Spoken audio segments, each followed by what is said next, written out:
Radiation therapy is a very effective treatment for cancer, which has changed a lot over the last few years. But for many reasons, it's not very well known about or understood by GPs and other health professionals and patients. General practitioners have a very important role in helping patients understand about their treatment options, one of those being radiation therapy often. So these videos were filmed at our actual GP education nights in several cancer centres around the country to inform and educate general practitioners about the experience of radiation therapy for their patients and to give them updated and accurate knowledge about radiation therapy and what it means to their patients now. So just a bit of background, sorry many of you will know this, but cancer is a massive problem, it's a growing problem, and at the moment in Australia somewhere around 44,000 people each year are diagnosed with cancer. And radiation therapy is actually a very important part of treatment. Probably less known about radiation therapy or understood in the general community and amongst potential and real patients and health professionals. Traditionally it's sort of gone under the radar a little bit. There's myths and fears about the concept of radiation, and perhaps we haven't been so great at getting out there and giving our messages about how useful radiation therapy is. But there's good data that show across all cancers and all patients that potentially 1 in every 2 patients with cancer benefit in some way from radiation therapy, and that might be with other treatments or on its own, and I'll talk about that later. It might also be in curative situations or palliative situations, but 1 in 2 is a large number. This is part of what we're trying to rectify with these sorts of evenings and a lot of other awareness activities. So I don't need to tell you guys this, and read for GPs, health professionals. Really, it's obvious to you why you need to know about radiation therapy, but unless people have their health professionals knowing what's available for them, known referral pathways, recognising in general terms where radiation therapy may or may not be suitable for them, then we can't get the best care for our patients. Obviously assisting the workup of cancer patients, making sure that they're negotiating the best way for them through the healthcare system is very important and very much part of general practitioners and other people's remit, and transition into either into palliative care if the treatment isn't curative, and managing pain and other symptoms, which radiation therapy has a big part in, or transitioning into the survivorship period where many of you would have patients that are post-cancer but there's still issues to deal with side effects or recovery or whatever. So I would say, and correct me if you think I'm wrong, but I think GPs have a really central role in all parts of cancer patient care, and a lot of this is about sort of sharing that caring for our patients. So also making sure that patients have the best decisions and all the relevant decisions for them before they actually make their final decision about what treatment they need. And that's, people really, this, but people really rely particularly on their GPs for advising them, and if GPs are not fully aware, they can't advise them adequately. So I guess what we want people to think about is radiation therapy an option for the cancer patient that I'm seeing in my clinic or team or whatever. And it can be used in many ways. Radiation therapy can be a treatment used alone as a sort of definitive therapy, for instance in prostate cancer, plus or minus hormone treatment. It may be used adjuvantly, and by that that means after an operation usually. The common situation there is for breast cancer. It can be used preoperatively in many situations. Rectal cancers, the sort of archetypal situation there, where we might give radiation to make the operation easier or to improve the cancer control rates.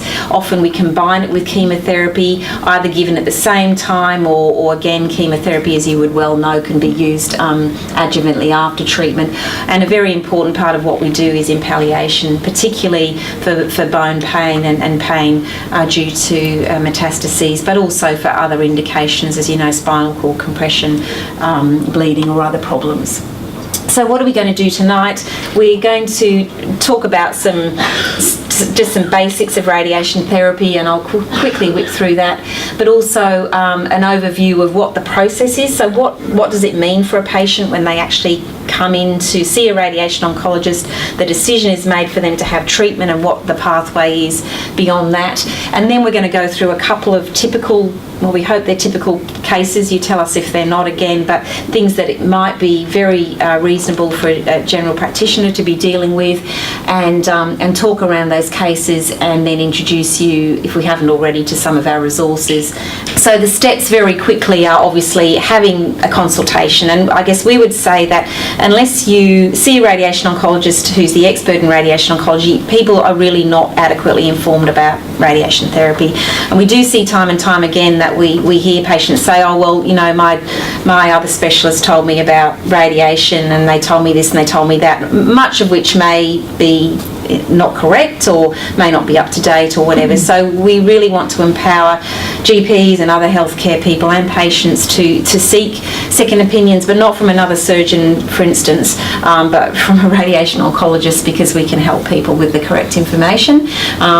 There's a CT planning session if somebody has gone through the decision of having radiation therapy, and then we do a process which you'll see an example of, where we actually use the images that we've taken during the planning CT session to actually work out how we're going to deliver the treatment for that particular patient. It's a very individualised process and a bit high tech, but it's easier to see that. There are lots of physics and QA checks on that, and also on the equipment we use. The treatment starts, and we'll talk a little bit about how that might vary for different patients. Patients get reviewed and supported on treatment both physically and psychologically, and then radiation finishes. Hopefully some good correspondence is sent out to you so that you know that that's been happening, and then we would jointly conduct a follow-up program between the team to keep an eye on them.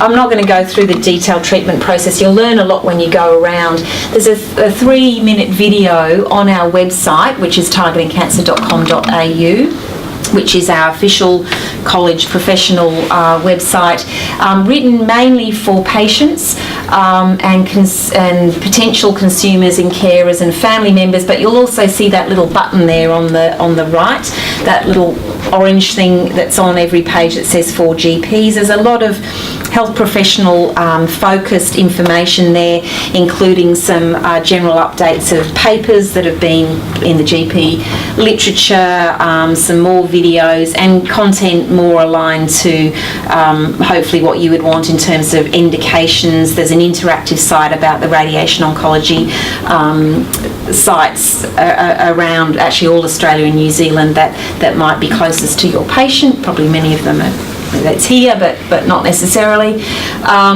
And if you watch the video there, that will give you a real rundown of what it is for the patient to be lying on that machine having treatment. And we found this is a really useful thing, both for you guys to learn, but also for patients to have a look at. And we use this regularly just to sort of demystify and relax people when they understand more about the process. And we all know how important that is.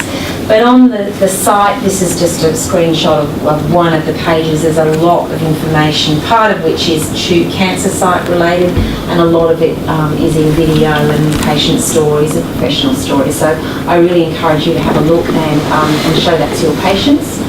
I'm not going to go through the planning and process in detail, because that will be discussed when we go around through on the tour. I think there's probably few areas in medicine where there's been more change than in radiation therapy. The massive technological advances that have allowed us to more accurately treat the tumour, to visualise the tumour while we're treating, so we can account for movement internally, so that we can actually image the tumour sometimes while the treatment's actually being delivered, so we can be sure that we're targeting the spot.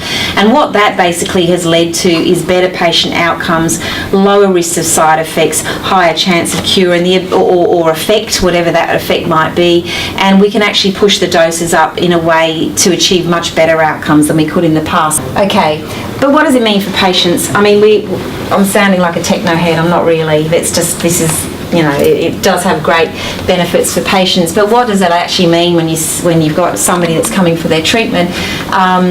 It's important to note that the vast majority of our patients come as outpatients, so they don't need to be in hospital. And if they are in hospital, it's not really for their radiation, it's because they're sick for some other reason. So they're usually well. They often drive in and out. The length of treatment depends on a whole lot of things, including the cancer type and what we're doing the treatment for and what other treatments we're using with the radiation therapy. And that's why you'll sometimes see people getting, you know, 1 treatment or 5 treatments, or they might be getting 8 weeks of treatment. So it varies a lot. Generally, they're given on sequential working days, or perhaps 9 days in a fortnight, so we can service the machines on the 10th day. But mostly they take a few minutes to deliver, and patients are in the department for maybe around 15 to 30 minutes by the time they come in and out and get changed and get on the machine. We call each daily treatment dose a fraction. So if you hear that term, it doesn't mean anything fancier than how many little doses their overall treatment's being divided into.